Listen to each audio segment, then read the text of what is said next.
Hey everybody, welcome back to Northernlion. Plays the Binding of Isaac Afterbirth Plus. Surprisingly good run last time. Dude, we could do some shoal stuff. Is there any character that does not have shoal? No, everybody shoals. Everybody smiles. We're gonna play Lazarus. We're gonna go to the cathedral instead. Just because there's more to do. 8Q at 6 CG 9 dubs. Now, feeling good. It's a Wednesday. We got an early NLSS docket. I'm not going to tell you what it is, because the show is already over. In real life, by the time this video comes out, the show is already over. But suffice to say, if you missed the episode, or the NLSS, it's a banger, dude.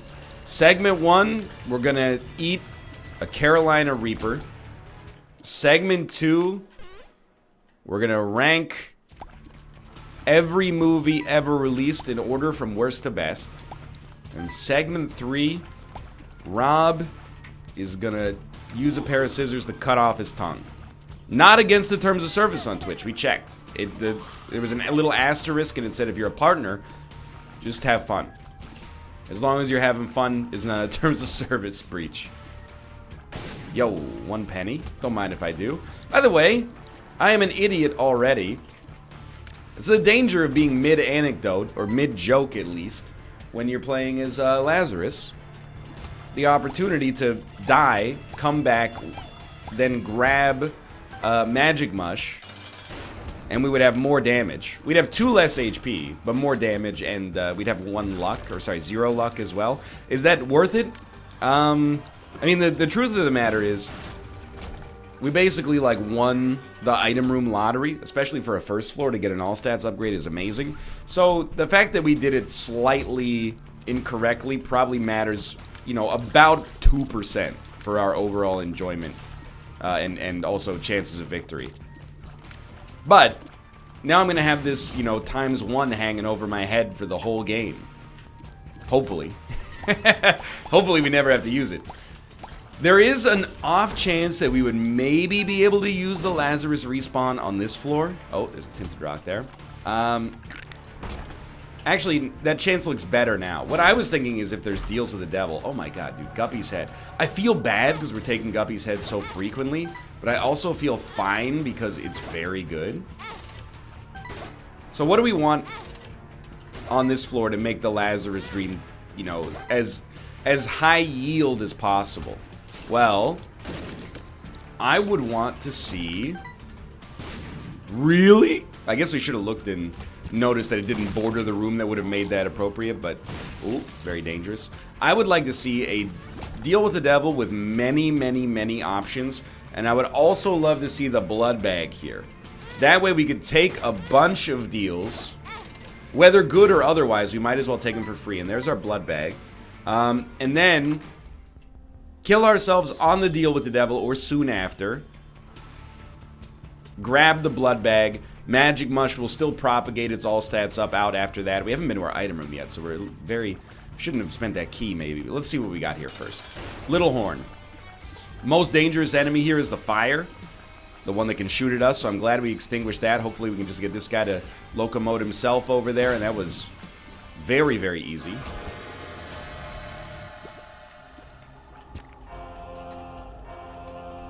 Why would you pick those up? I think we're just gonna roll this run as is. We have taken the shovel. Dude, I gotta be honest. So, for Zane, we'll take it. We've had Guppy's head so much recently. There's, actually no good reason to avoid the shovel, except that it's demonstrably actually worse than Guppy's head, but we've had Guppy's head so much recently.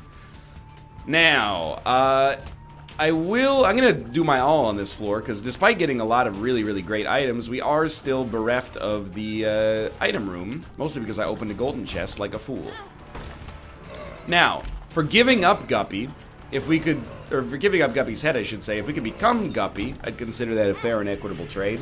Definitely not taking Cursed Eye, which we've had many times in the past on this save file. What I'm going to do instead is crack this open. We did get a key, so I would say that that's worth half of a spirit heart. Demon heart, if you will. Which, you know, you should, because that's what it is.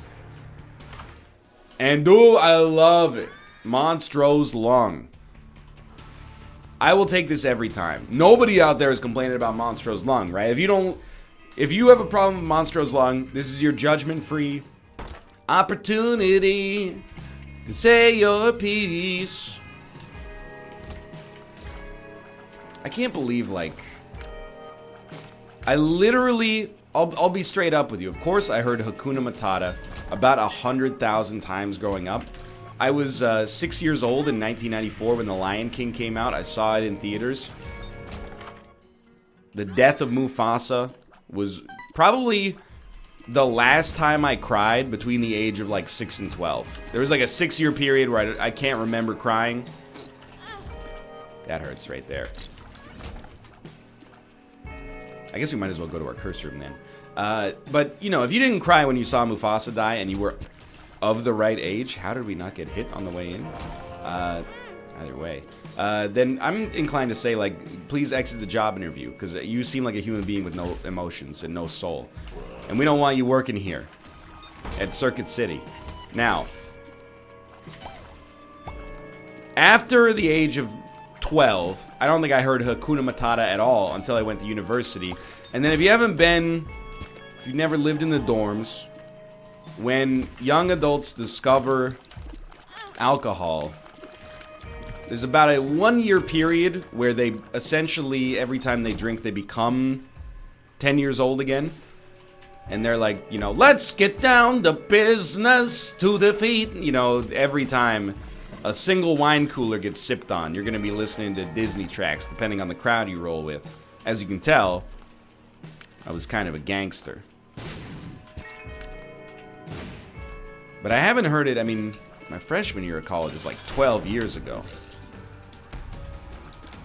So I haven't heard Hakuna Matata in forever, but I still remember, if you put the song on, I would probably be able to sing about 70% of it. It's amazing how locked in that is to my memory.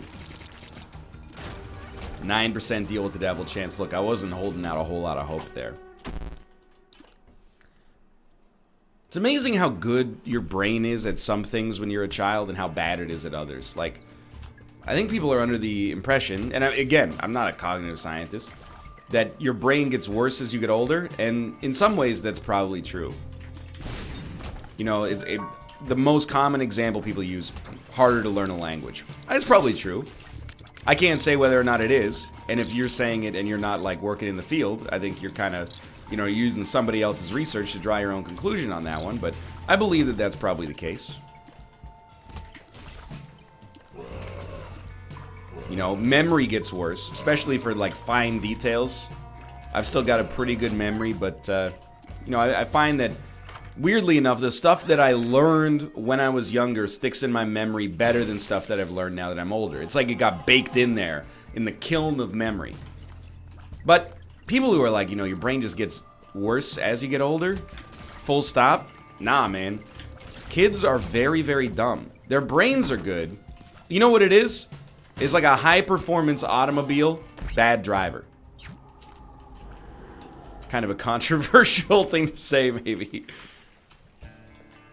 But, like, you know, if you give a kid the choice between, like, you know, $100... Well, let me put it this way. If you said to a child, like a 5-year-old,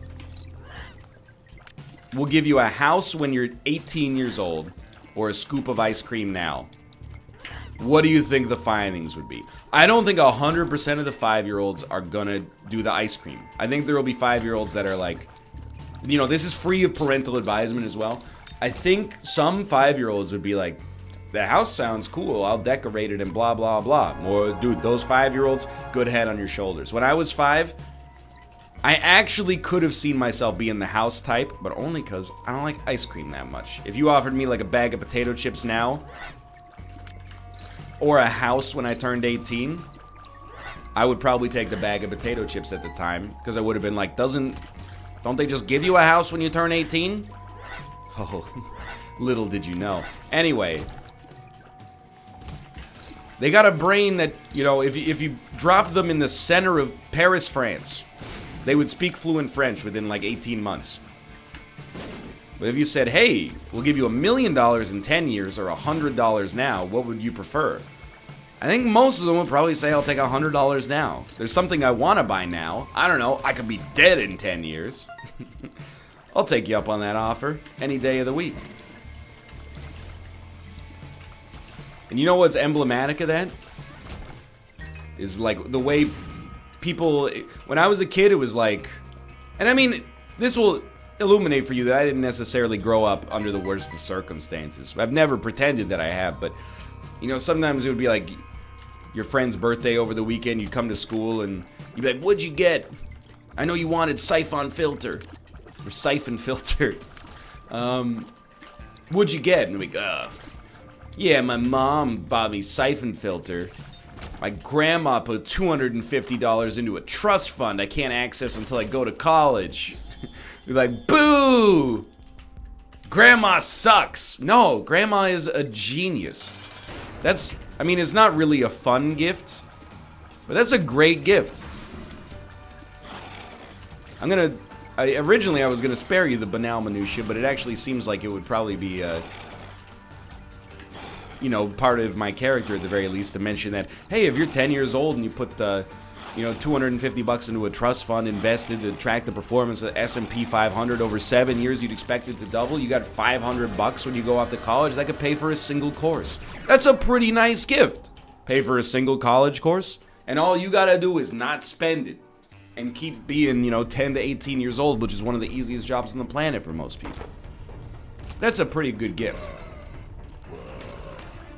As an adult, and I mean, again, you're not an adult when you receive the gifts, so as an adult, you purchase the gifts. And sometimes you receive them, but, you know, it's a more complicated series of etiquette.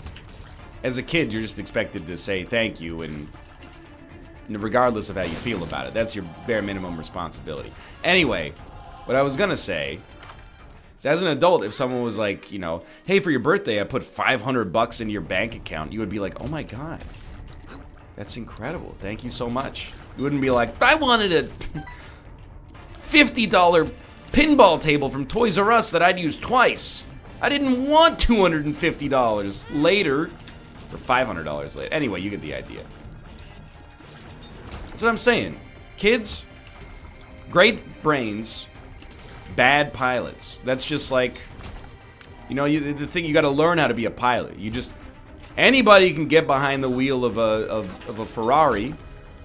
You know, the only qualifier is that you need to be extraordinarily, like, top 0.001% of the world wealthy.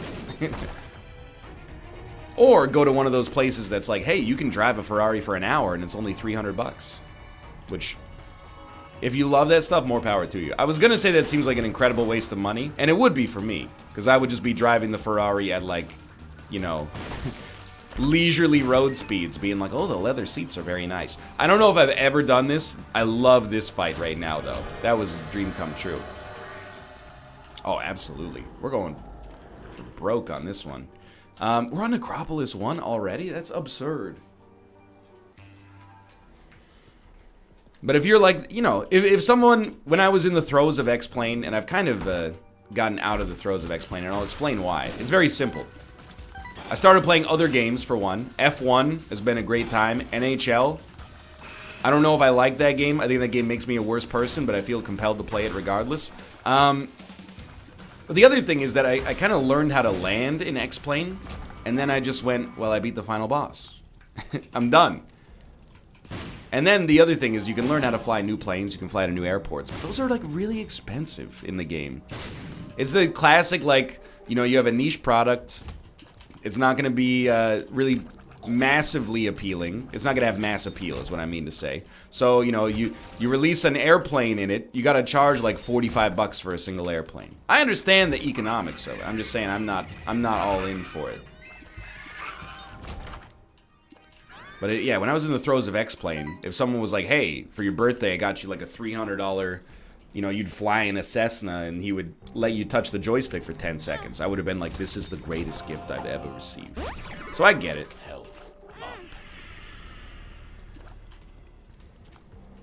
It is weird, you know, as adults.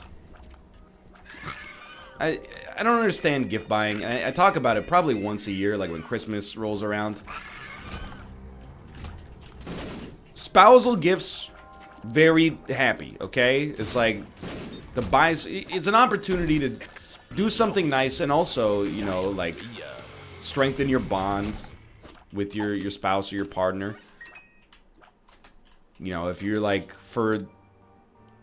how am I gonna do this? 1 second.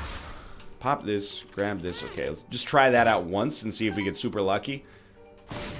Like, I would never complain. Oh, we have Whore of Babylon, so let's just keep it like that. I would never complain like, oh, it's my wife's birthday. I gotta buy a gift for my wife. That's a good opportunity to, like, you know, take a little bit of time, collaborate on something nice that you'd like to get for one another or do for one another, and then, you know, get it done. But every other adult, I don't want to ever buy gifts for you. And this, lest it sound like I'm being grumpy, I don't want you to buy gifts for me. It's not even that, like, don't buy a gift for me because I could just buy it myself. It's more like, I don't need anything. So, I actually think, for the most part, a lot of people out there are going to agree with me. So I'm not going to be like, I know it's an unpopular opinion. I find that disingenuous. As an adult, buying a gift for anybody but my spouse, who is another adult, is just a chore. You know, like for Christmas, oftentimes we'll go down to Kate's sister's place. They have 2 kids, so I have 2 nieces. They're like age 6 and age 3, something like that. Look, they're not my kids. I don't need to know their ages. All I know is I'm going to give them $250 in the trust fund, and then when they get older, if they don't appreciate it, they're cut out of the will. I don't mind buying gifts for the nieces. It's fun, you know? Because basically what it comes down to is we just go, hey, brother-in-law, sister-in-law, what are your kids into? And they go like, meh. And I go, okay, hey, Best Buy, I'll take 1 meh, please. And they go, all right, that'll be, you know, $40, because kids have, at that age, have really cheap tastes. Most of what they want to buy is plastic. And then, you just give it to them and they go, oh my god! A mass-produced doll made in a different country. This is the best thing ever. And I'm like, innocence, right? But then we also have to buy gifts for my sister-in-law and my brother-in-law. And it's not like it's insufferable, but I'm just kind of like, we could have saved ourselves the chore. You know? You want... Oh, dude, we should take Razor. We haven't had it yet. You want shoes, which are going to be $100.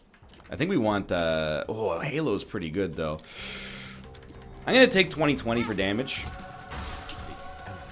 But it's close. You know, you want shoes, those are going to be $100. So I will come up with something that costs roughly the equivalent amount. And then we'll both go out and buy it and exchange it. It's just, you know, as adults, our time is very valuable. Most of the time. Why are we going out and buying each other these things and there's no surprise because we just said, like, hey, we got to give you this? You know what it is? It's kind of like we're just signaling what the holiday is going to be like for the next generation. So the kids that are there are like, see, the adults are exchanging gifts too. I don't know. I do it. I'm not going to be the guy who puts a... Let me just make sure we have not done Boss Rush. Okay, good. We have done Hush. This is like the inverse of most characters we have. I'm not gonna be the guy who's like, I didn't buy you a Christmas gift because I'm putting the system on trial. Like, that's how you get disinvited to things. But behind the scenes, when I'm talking to you guys, I'm like, I still sort of, I don't know.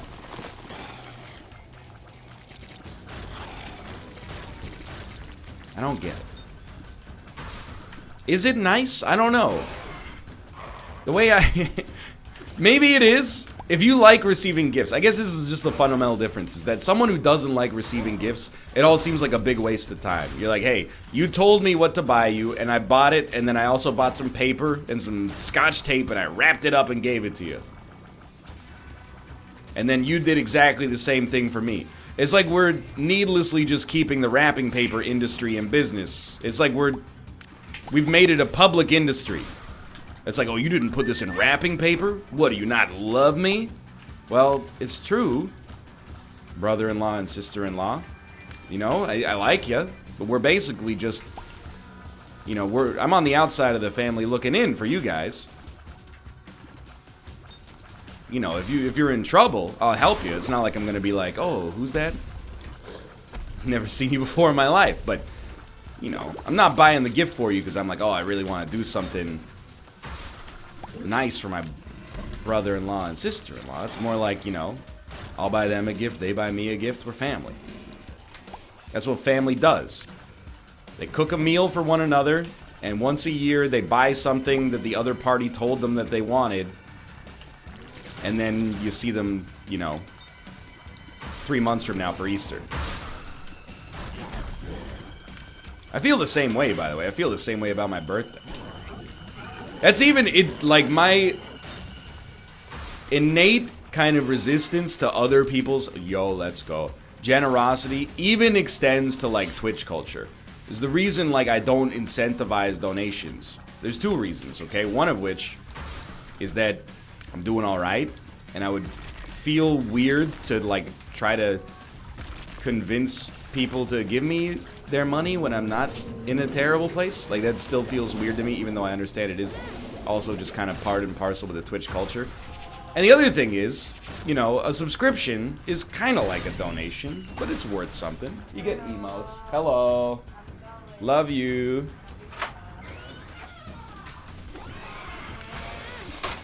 That wasn't for you, chat. That was for me. You know, with a subscription, you're getting something. Is it predominantly... Let's go, missing no. Is it predominantly digital emotes, aka stickers you can use in a chat on Twitch? Yes, but still, at least you're paying for a service, you know? And, I mean, there is the implicit level of, like, financially you're supporting a channel that you like, which is cool.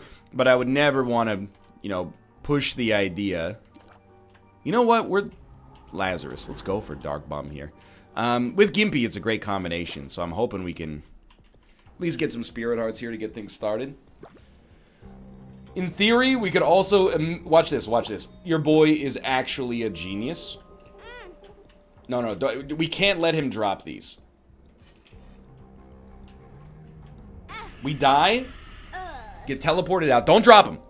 Oh, he dropped him. Right, we started in the same room. Okay. I really thought he would have more for us than that. That's on me. Oh well. Still good. Still good. So that's why I like on Twitch, if somebody cheers, like... I mean, really, this is almost like reverse psychology. If you want to make me uncomfortable a little bit on a Twitch stream, all you have to do is give me... You know, even like a fairly modest amount of money. Like, if you give me like 20 bucks, I'm gonna get weird about it. I'll be like, oh my... You're gonna give me 20 bucks? Just feels... Like, I don't feel like you're above me for giving me 20 bucks. I feel like I have done something wrong. Like, I've tricked you.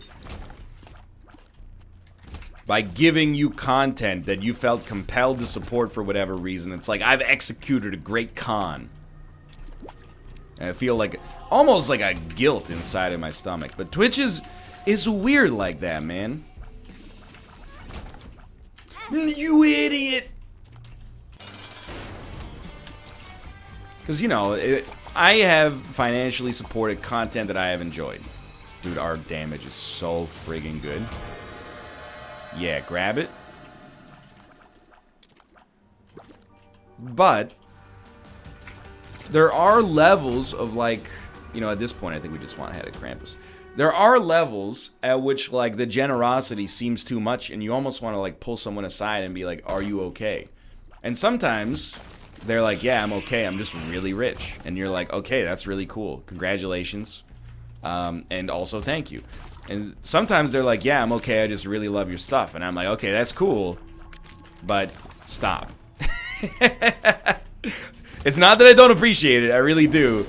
But I also want to make sure that, like, you're not, like, drunk. Like, I see, on Twitch we can talk guff about YouTube, and on YouTube we can talk guff about Twitch. I love both of the platforms and, you know, have complications with both of the platforms for different reasons. But sometimes I do wonder, like, if you took the blood alcohol level of all frequent donators on Twitch, do you think it would average out to being legal to drive? That's not a, I'm not making a joke, and I want that to be clear. I'm saying it in like in no uncertain terms. How much a donation on Twitch do you think is like intoxicating? I'm not even saying there's anything wrong with, you know, having a couple of drinks and giving a streamer $10,000. I mean, it's not how... Why do you walk into the fires? I'm so, like, sloppy on today's runs. It's not how I choose to spend my time, but if you choose to spend your time like that, well, twitch.tv/Northernlion. Because we've unlocked... You know, we've already done it. We unlocked the negative. We can't go to Shoal followed by the dark room. So we might as well go to the cathedral and knock out the chest, I guess. Now, is there a problem there that needs to be solved? You know, do you need to, before you donate more than $10 to a streamer, does Twitch need to make them, the donator answer a skill testing question that proves their sobriety or they're of sound mind? I don't think so. You know, first, I mean, it's a very complicated issue that I've created, because just because you're intoxicated doesn't mean you don't want to donate when you're sober either. I'm just saying. There are some times where I'm like, I worry. Not so much on my stream, because A, I get that money. No, not so much on my stream, because I don't really, we don't have a culture of like, oh, the donation leaderboards of all time are here. You know, I would feel weird about doing that. Not that I'm besmirching anybody else or, you know, infringing on their right to do so, but, you know, on streams where there's a culture of, like, big donations, I do sometimes wonder, you know, at, like, 9:30 p.m., you donate $5,000 to a streamer, you wake up at 5 a.m. and you're like, oh my god, how am I going to explain this to my wife? But maybe, I don't know. Maybe I'm living in the 20th century instead of the 22nd century. Again, I'm not saying there's anything wrong with it. I mean, to some extent, it's kind of biting the hand that feeds for me to even be saying this, but it's just stuff that I think about, you know? I worry about people having buyer's remorse, I guess. But, I don't know. I shouldn't, because it's not really my responsibility. You know, like, it's your money and your action. You know, there was a Vancouver Canucks, like, charity drive thing this year for the draft lottery. And it was like, oh, if we don't win the draft lottery, we'll donate, like, blah. And if we do win the draft lottery, we'll donate blah times 4 or something like that. So we didn't win the draft lottery. Still donated blah times 4. I got a letter in the mail from the BC Children's Hospital. It didn't say, please confirm you were of sound mind when you donated this money. It said, please donate more money, we need it. Now, I'm not a charity. I certainly don't run a hospital. But maybe there's something to learn there, is just assume everybody is, you know, on the up and up when they're doing this stuff. To make your life easier, maybe. Anyway, dude, maybe we could have done Void on that one, but either way. Thanks for watching. I hope you've enjoyed the episode. If you did, click the like button. It helps a great deal. Of course, subscribe if you want to see more in the future. But now, thanks for watching, and I will see you next time. See ya!